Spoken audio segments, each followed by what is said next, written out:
Welcome back to the Cale Clark Show. What a show we have for you today. What a week we just had. Just a couple of days ago, as we're recording this, we have a new Holy Father, Habemus Papam. We have a Pope, and it is Pope Leo XIV, formerly the American Cardinal Robert Francis Prevost. And I'm joined by producer Lucas Holt. Lucas, what is your initial reaction to all of this? Well, I'll tell you my first response when I was watching this live stream. When Yeah. I was sitting next to a friend of mine, and he was like, they were saying his name in Latin or Italian, and he's like, "Wait, Prevost, that's the American Augustinian," and I was like, "Wait, what?" And honestly, Kale, honestly, when I heard, because I'd never heard of him, when he said he was Mhm. American, I was actually scared. I was actually nervous because I'm like, the world, I feel like already hates the United States, and they're like, now they're gonna have the papacy too. I was just like, oh, I don't know what this is gonna hold for the future. But then, honestly, once I started learning more about him, I was like, okay, I Mhm. had a lot more peace. I was like, this guy seems like a great choice, and I'm super excited. I love the name Leo the 14th. And I'm sure Absolutely. we can talk about that later, but just Yeah. Leo the 13th is somebody that I've looked into quite a bit with Catholic social teaching, and Yeah. I love that name choice. So yeah, I'm excited. But Well, what were your thoughts? well, I mean, like everybody else, we were kind of just watching the seagulls and watching the family of seagulls that was there. That was pretty entertaining. Yeah, watching the chimney for 3 days almost, and waiting for that white smoke. And I actually, Lucas, was more nervous when that white smoke came out of the chimney. I was actually incredibly nervous because I was expecting this conclave to go on for at least 3 days. I figured on the third day we might have Yeah, something. So when it happened so quickly, I thought, oh my goodness, it's Cardinal Parolin, because he was sort of the pre-conclave front runner, very close mm. associate of Francis, of course. And I was more nervous waiting for the announcement of who the Pope would be than on my wedding day. I wasn't actually nervous at all, really, on my wedding day. I wasn't nervous when Benedict was elected. When he came out, I wasn't nervous at all. I wasn't nervous when Francis came out. Maybe we should have been, but I was nervous this time because I thought, man, the church really needs somebody, in my opinion, to bring a sense of calmness, to bring a sense of clarity in teaching. And I certainly think we've got that in Yeah, Leo the 14th. The early returns are pretty spectacular. And actually, when they announced his name in Latin, I remember this happened. I remember when Benedict was elected too. It's sometimes the way they say the names. It's sometimes hard to figure out exactly who it is. So when the cardinal said Robert, I thought, oh my goodness! The only Robert that I could think of was Robert Syrah, Cardinal Robert Syrah. I thought they actually did it. They elected Syrah, but then oh and then yeah, they said yeah. Prevost, and I thought, is it like an academic position, like the Prevost of a university? And then because I didn't know who this guy was. Nobody was really talking about this guy unless you were really, really deep in the weeds and really knew all the major players. And I guess in retrospect, we probably should have been talking about him, given that he was, of course, the head of the department in the Vatican that selects bishops for the world. And obviously, it's the Pope who makes the final call, but he doesn't know who all these guys are. And obviously, Cardinal Prevost was obviously the guy who was selecting these bishops and recommending them to the Holy Father, Pope Francis, for approval. And that's a really important position that obviously allowed him to get to know bishops from all over the world, far flung parts of the world as well, and other cardinals too. And remember what we talked about last time, Lucas, in our pre-conclave show. We talked about how, and Cardinal Collins mentioned this, that these gatherings that happen before the conclave actually takes place are really, really important, because there's no politicking going on once the conclave starts. There's no stump speeches from the candidates in the Sistine Chapel. So they're having these informal discussions. And apparently, if the pundits are to be believed, Cardinal Prevost acquitted himself very, very well in these gatherings, in these small group sessions, and other cardinals were very impressed by him. And obviously, he made an impression that was good enough to get him really rolling as these ballots started to come in. So when we figured out, and even the news, I happened to be watching on ABC when they announced it, and they were really, really slow on the draw to say, oh, like they said, I think this is an American. And it took them a couple seconds to figure out, exactly who this guy is. And so I was floored. I still am floored at the fact that the Cardinals elected an American. And you know too, Lucas, the most famous to this point prelate that's come out of Chicago was Cardinal George, the late Cardinal George, who died about 10 years ago, actually. Just a few days ago was the 10th anniversary of his passing. And he very, very famously said a couple of things. He said, I expect to die in bed. I expect my successor to die in prison. And I expect his successor to die as a martyr in the public square. That's where he saw the faith going in the West, and maybe in America in particular, the rising tide of secularism and of course, relativism and the outright hostility towards the faith. He also said something else that was pretty famous, Cardinal George.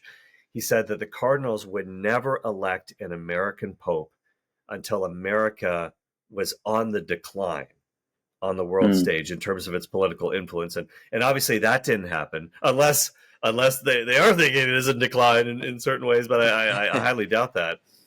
But I think it's an incredible thing. I'm amazed that it happened.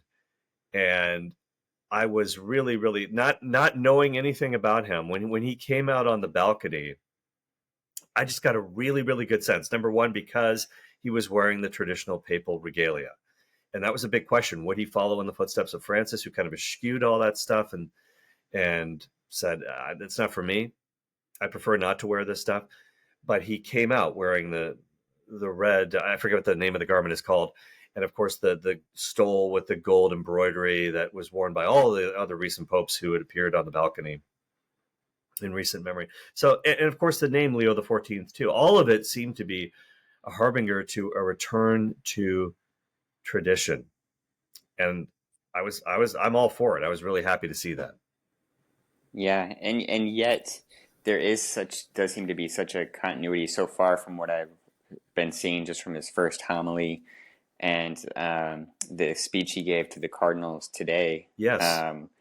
Where he was really emphasizing and quoting Pope Francis in some of his documents and saying, you know, the care for the least and the rejected is still going to be a priority. Like, absolutely, you know, and just, yeah, I mean, so it's exciting. And, I don't know, man, it was so funny too, just like hearing a little bit of the audio from his homily in the Sistine Chapel, his first homily. And, he started out in English, and I was like, "This is so weird." I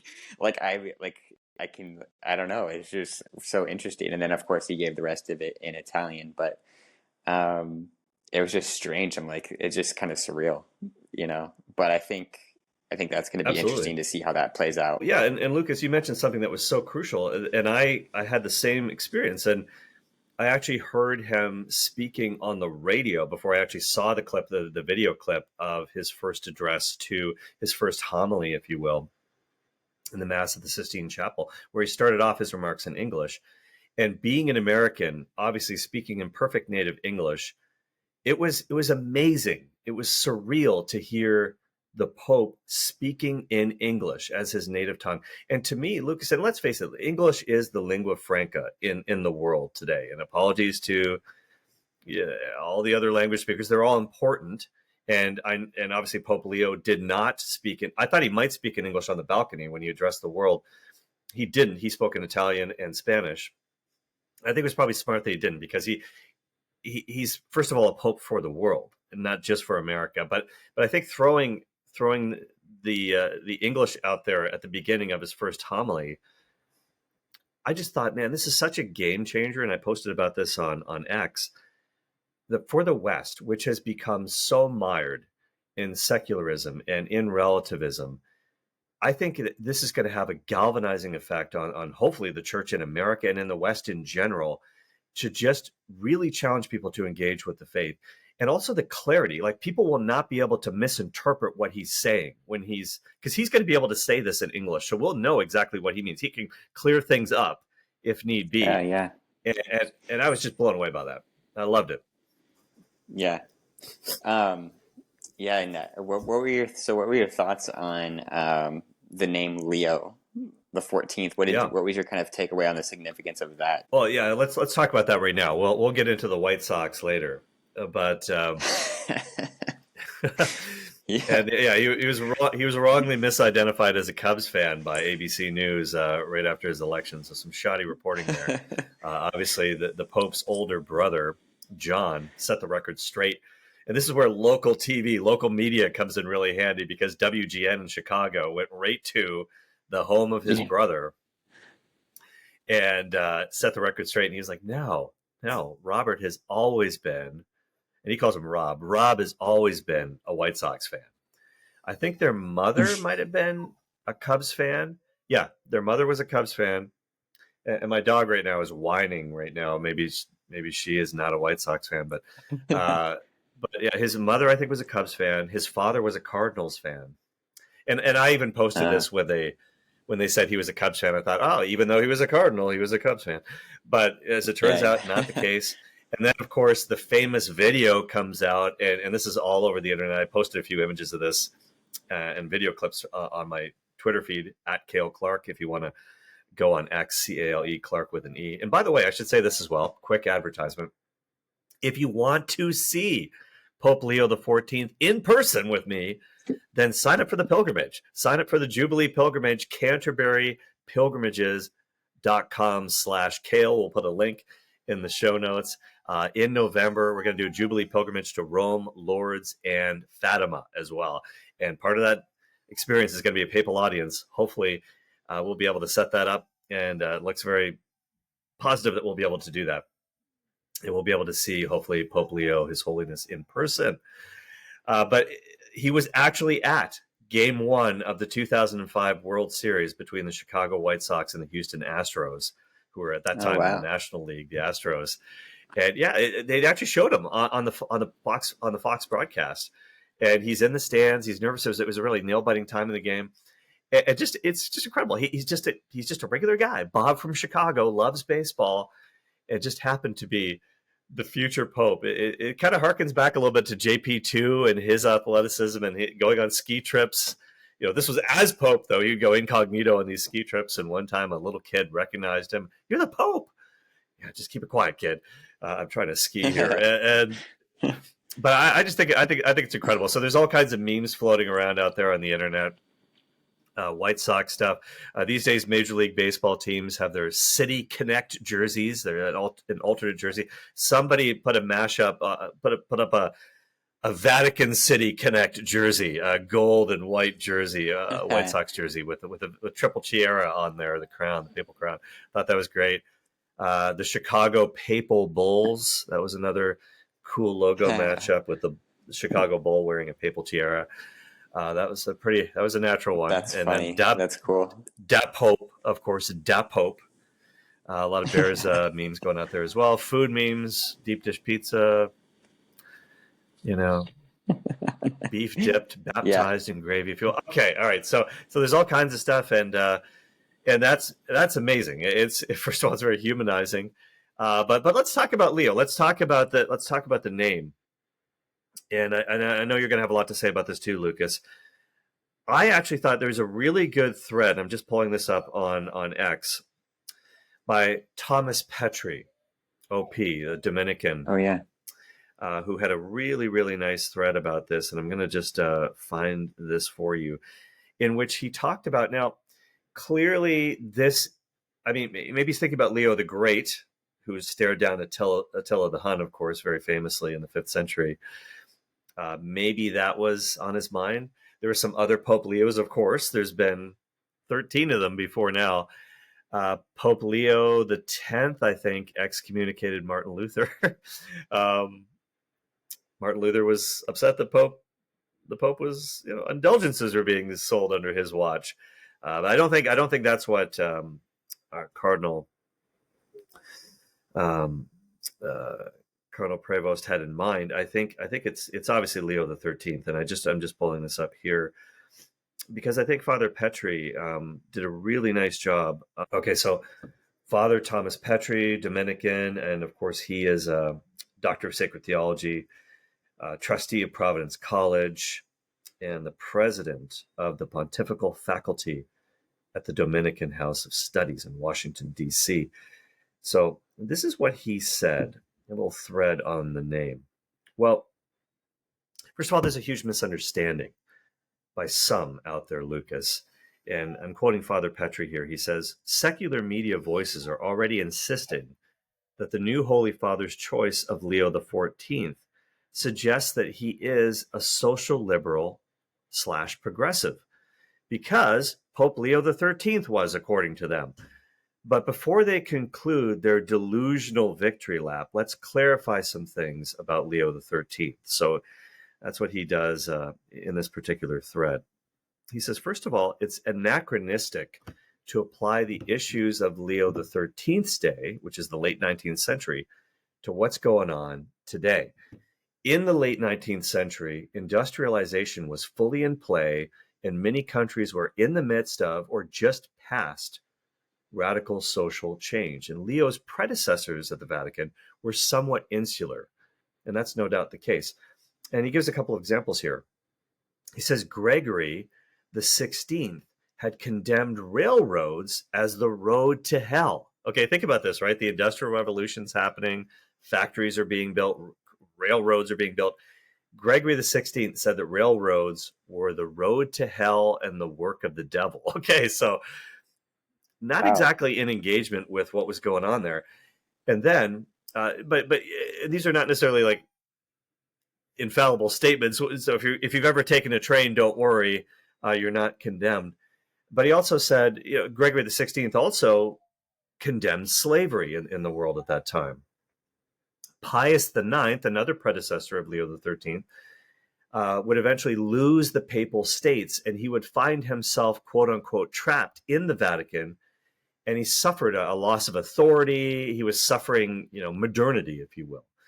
But then Father Petri says that Leo XIII ascended to the papal throne at a time of confusion and despair in the church.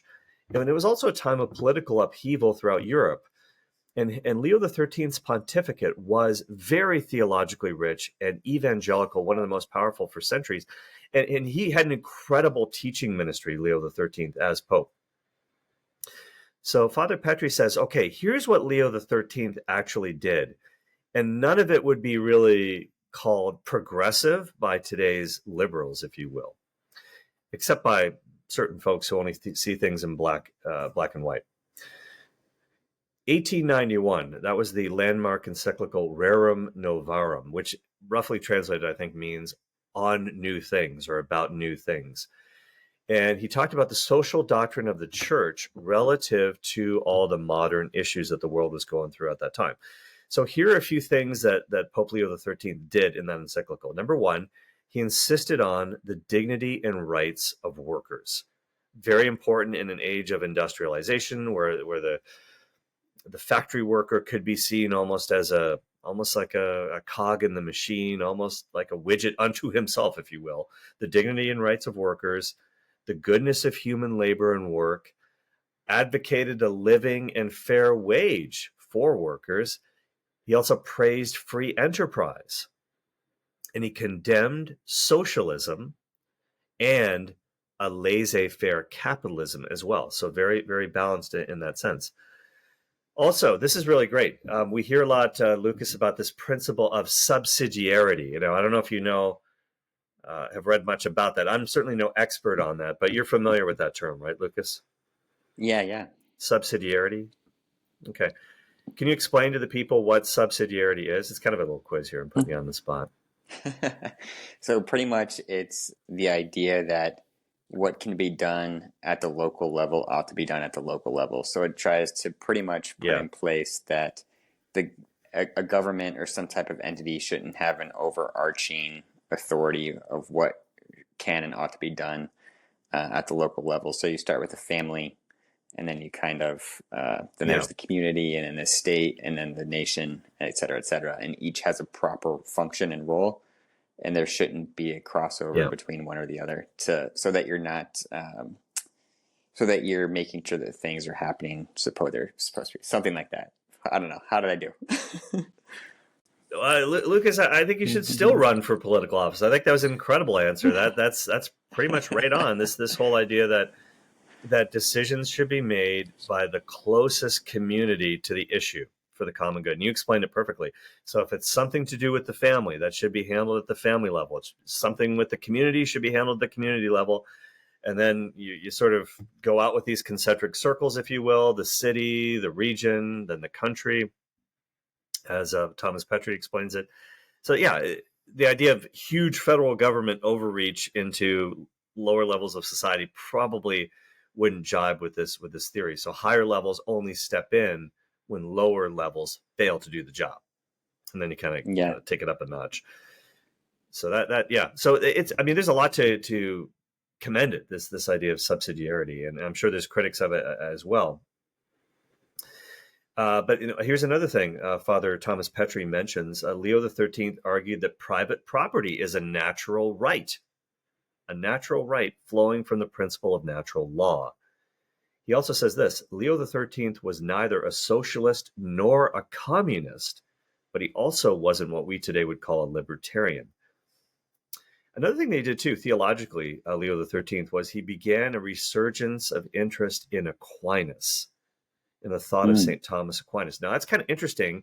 I don't know how much that part is in the thought of Leo XIV, because obviously Leo XIV is a Dominican. Cardinal Robert Augustinian.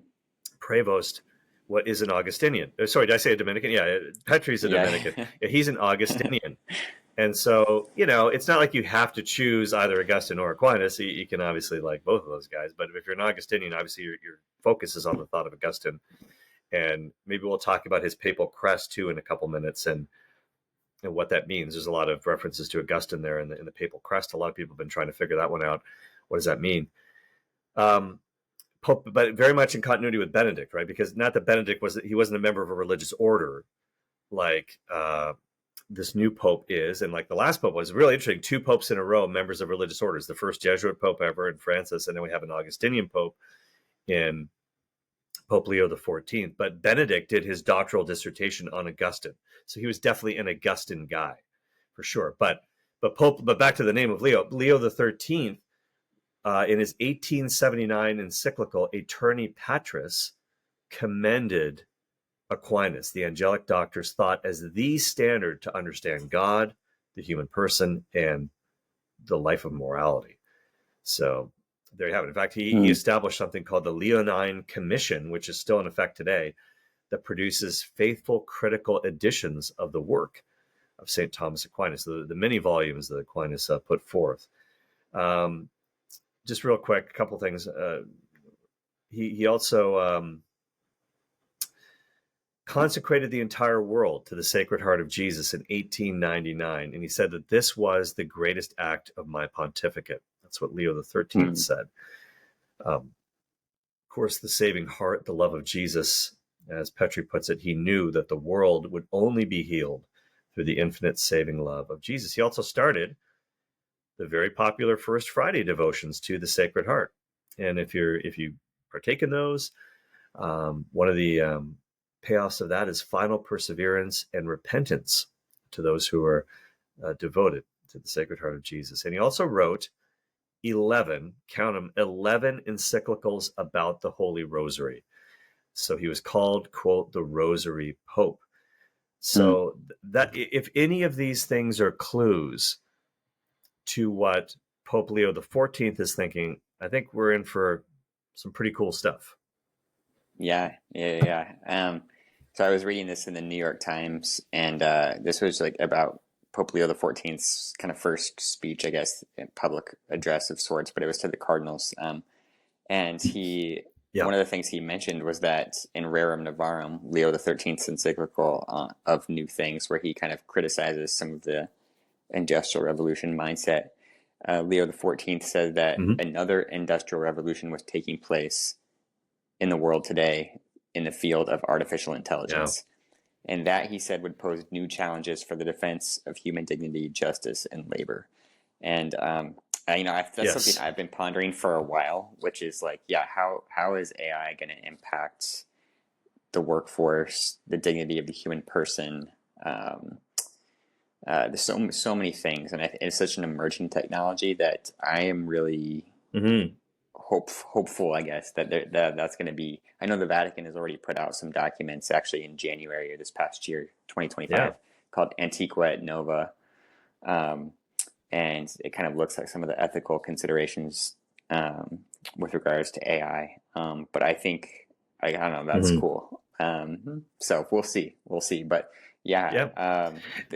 his Augustinian I'm glad you stuff raised that you that. mentioned too is yeah. Yeah, no, that's exactly right. And that's sort of the missing piece, I think. And he did make that very clear. I think that was today, actually, this morning, when he gave that address to the cardinals, and he mentioned, yes, artificial intelligence. Like, this is another way in which the dignity of the human person and the dignity of work could be in danger. And I think it's awesome that he's thinking about this right now. It's very cutting edge, and the church is still trying to figure out its response to it. And you mentioned that one document that was put out already. So I'm really, really glad that you brought that up. So that I'm super excited about what we're going to see from him so far, and also just the what he said on the balcony. And I talked about it a little bit in a dogmatic theology video that I put out ever so briefly. I was very impressed by what he said on the balcony, and also his first actual homily, which he started in English. If you read through that, it's an absolute gem. He's referencing the fathers of the church, and obviously this is what Augustinians are into. The patristics are very important to them. He mentioned one of my favorite saints, my favorite patristic saint, Saint Ignatius of Antioch, who was thrown to the lions, to the wild beasts in the Roman Colosseum. Love that. Good that he threw in Iggy. But and there's another talk that he gave, which is also really interesting too. If there's any clue to his thinking, this was back in 2012 at the Synod of Bishops. Now, this is obviously when Benedict was still Pope. He gave a talk that created a lot of buzz in 2012, and there's even video clips of him sort of explaining this. And I posted a couple of them on my feed on X. You could check them out. This was in October of 2012, and he gave a talk called "Mystery as an Antidote to Spectacle." I think this is also really important, given what he's thinking in terms of how the message of the church fits into the modern world. I just want to read you, Lucas, a couple of quotes from this. "Mystery as an Antidote to Spectacle" by the then prior general of the Augustinians, Father, he wasn't even a bishop then, Father Robert Prevost. Okay, so this is what he said, quote, "At least in the contemporary Western world, if not throughout the entire world, the human imagination concerning both religious faith and ethics is largely shaped by mass media, especially television and cinema. Western mass media is extraordinarily effective in fostering within the general public enormous sympathy for beliefs and practices that are at odds with the gospel." So I think that's amazing right there. First of all, he recognizes that the Yeah. danger of the media, and certainly that was in 2012. Social media is even more of a factor on that front, of just getting these voices out there that are antithetical to the gospel. And then he goes on to say this, quote, "Religion is at best tolerated by mass media as tame and quaint when it does not actively oppose positions on ethical issues that the media have embraced as their own. However, when religious voices are raised in opposition to these positions, mass media can target religion, labeling it as ideological and insensitive in regard to the so-called vital needs of people in the contemporary world." Um, so he just talks about, and he goes back to the fathers of the church, again, very Augustinian. "The fathers of the church provide eminent guidance for the church in this aspect of the new evangelization, precisely because they were masters of the art of rhetoric." I really think this is just fascinating. He goes on to say, "The church fathers offered a formidable response to those non-Christian and anti-Christian rhetorical and literary forces at work throughout the Roman Empire that shaped the religious and ethical imaginations of that day. They understood with precision, enormous precision, the techniques through which popular religious and ethical imaginations of their day were manipulated by the centers of secular power in the world. So this is amazing. So he's basically saying, like, even in the days of the Apostolic Fathers, the patristic age, they had to fight against forces that seek to shape the minds of secular people. Back then, it was the government, it was the Roman Empire that was getting these messages out there. But now it's mass media getting this secular message. And he says something interesting. He's like, look, the church can't just own its own television media or sponsor religious films. The secular media will always be stronger in this field. It's vital that the church be actively engaged in and with the media, but we cannot successfully compete with the secular media. That's really important too, to understand. Yeah, I mean, these faith-based movies and songs are fantastic, but you're not going to out-entertain the world. Yeah. So don't even try. I mean, you should try. He says it's important to be out there, but don't think that that's going to ultimately be the panacea. Just so many intriguing thoughts. And Lucas, that's not all. I just want to read one more paragraph from this incredible talk. Listen to what Father Prevost said at the time, now Pope Leo XIV. In his City of God, Augustine teaches that mystery focuses the imagination on the darkness surrounding death. Okay, so remember, this is all about mystery versus spectacle. So Augustine says mystery focuses your imagination on the darkness surrounding death, specifically on the darkness of Christ's crucifixion, which St. Augustine saw echoed in the deaths of the Christian martyrs. Spectacle, on the other hand, with its companion features, celebrity and heroism, offers people a false comfort by distracting the mind from its instinctive fear of death. And Augustine saw this false comfort present in Roman theater, sporting events, secular festivals, and military honors. Now, what would Augustine say today with the proliferation of all of these things, whether it's the industrial military complex, the theater, mass entertainment, mass media, sporting events? I mean, the cult of sports, if you will. As much of a sports fan as I am, you can see that this has taken on ridiculous proportions that are completely out of control. And this is all a function of spectacle versus mystery. And really what he's saying, I think, by all of this, because if mystery is about death and the mystery surrounding that, especially the death of Christ, spectacle is meant to distract you from asking the deeper questions of life, which is all about what happens after this life. It's almost like a panacea, the opiate of the people, if you will, the spectacle, to keep people from wrestling with these deeper questions. So I just think this is a brilliant talk that the future Pope gave in 2012, and I really want to see more of this, please. This is just awesome thinking.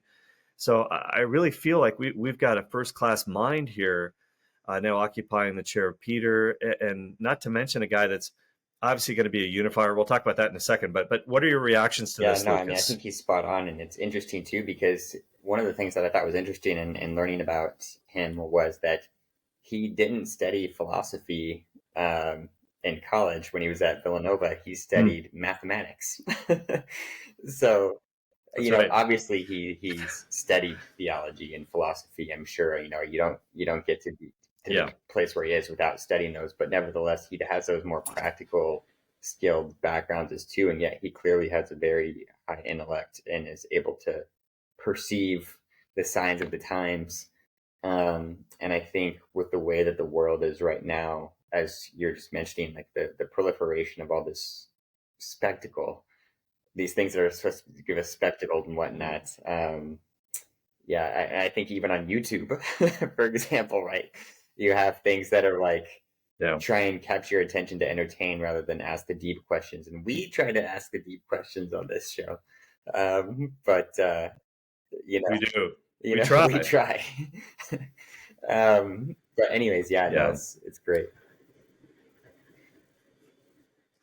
Yeah, I just love that. And again, his papal coat of arms focuses on these deep thoughts of St. Augustine because part of the image on his papal crest, and you can look it up. And I posted some posts on X explaining the papal, reposted some from others just explaining the crest. But a lot of people were saying there's a closed book with a heart over top of it and an arrow piercing the heart, and that's obviously a reference to Saint Augustine as well.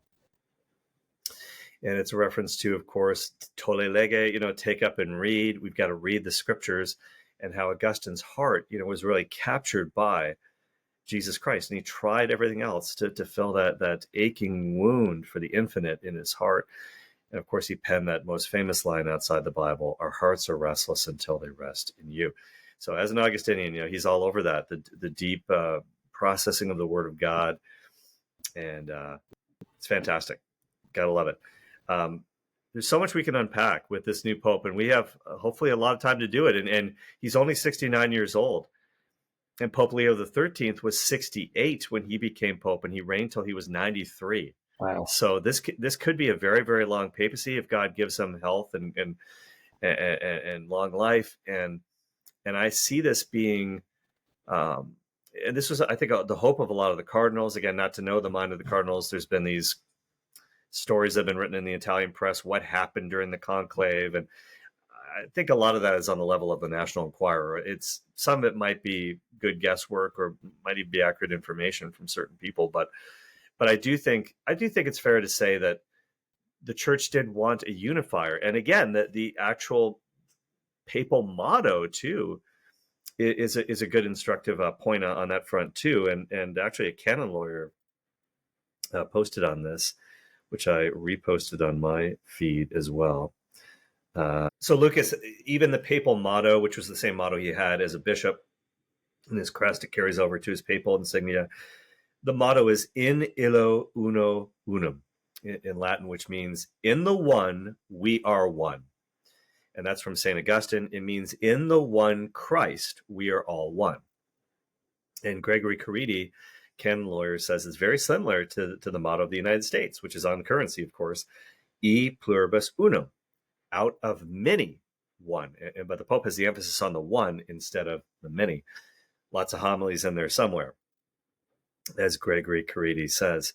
So that's great. And just to unpack that, it's pretty exciting. I think he's got a great love for Scripture, obviously, just as Pope Benedict did, who was so into Augustine as well, as Augustine himself did. So I'm really, really looking forward to the biblical aspect of Pope Leo XIV as well. And all this talk of Leo XIII earlier, one of the more obvious connections too is the St. Michael prayer. And of course, he had this mystical vision, did Leo XIII. He turned ashen, as people described it, when he almost saw this heavenly tug of war happening, and God reveals to him that's, essentially Satan said, I can destroy this church, the Catholic Church, in 100 years. Give me 100 years and I'll destroy it. And God basically says, you're on. It's a little bit like the book of Job. Have you considered my servant Job? He's pretty awesome. I bet I can get him to curse you. Okay, go for it. And Pope Leo XIII immediately composes the St. Michael prayer. St. Michael the Archangel, deliver us. St. Michael the Archangel, defend us in battle. Be our protection against the wickedness and snares of the devil. May God rebuke him, we humbly pray. And do thou, O Prince of the heavenly host, by the power of God, cast into hell Satan and all evil spirits who prowl about the world, seeking the ruin of souls. May the 8th, which of course was the day that Pope Leo XIV stepped out on that balcony, the day of the white smoke. May the 8th is a really important day with respect to Michael the Archangel, because on May the 8th, this is what happened. This is the feast of the apparition of St. Michael the Archangel. What apparition? Well, it commemorates Michael's apparition at Mount Gargano, Italy in 490 AD. And apparently on this day, St. Michael appeared as a warrior and sort of just takes the mountain for God. And so May the 8th has traditionally been a day to invoke the protection of St. Michael the Archangel. And that's very interesting that the new Pope Leo comes out. And what did he say on the balcony? He said, evil will not prevail. So I think there's a connection there too. Yeah, so good. Definitely a sign of God's providence at work. that he is leading things, and that's a great encouragement for us all, I think, in these times.